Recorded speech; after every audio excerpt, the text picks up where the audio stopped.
Xiaomi 14T and 14T Pro are about to go live really soon. Recently in a TikTok video, both of these phones were seen in hands and unfortunately the video has been taken down already. But we have live hands-on images of the phone right here. From the photos you can see that the look is somewhat similar as of the simple Xiaomi 14 smartphone. That one had this all combined camera module packed in a glass frame.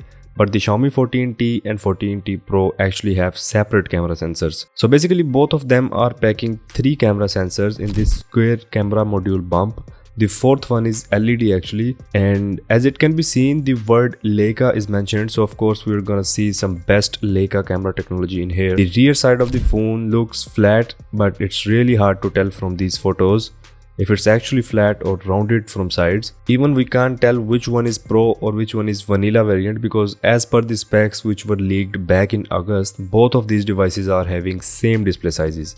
Both devices will have 6.67 inches 144Hz AMOLED screens, which is impressive. 144Hz on a mid-range phone is just crazy.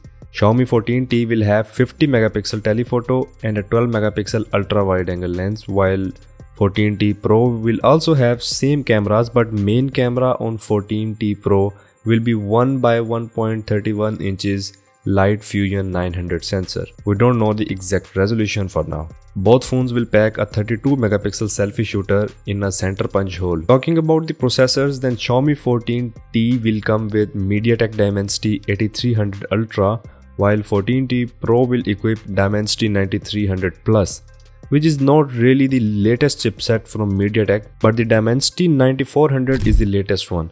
And Xiaomi must have gone with this one, as there are few other mid-range smartphones going with Dimensity 9400 also, so they're gonna give it some tough competition.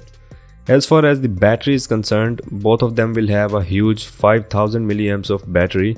I don't know what else the difference is there in both of them except the processor and a single camera. Both phones will come in 3 colors: titanium black, titanium grey and titanium blue. Talking about the price, then Xiaomi 14T with 12GB RAM and 256GB storage will start at €649, equivalent to almost $720, while the 14T Pro with 12GB RAM and 512GB storage will be priced at €899, which is equivalent to roughly $1000. Well, for this $1000 price tag, I don't really think this is a mid-range, and it must have gone with Snapdragon 8 Gen 3 processor. That's all for the Xiaomi 14T and 14T Pro. Make sure to stay tuned and I'll see you in the next one.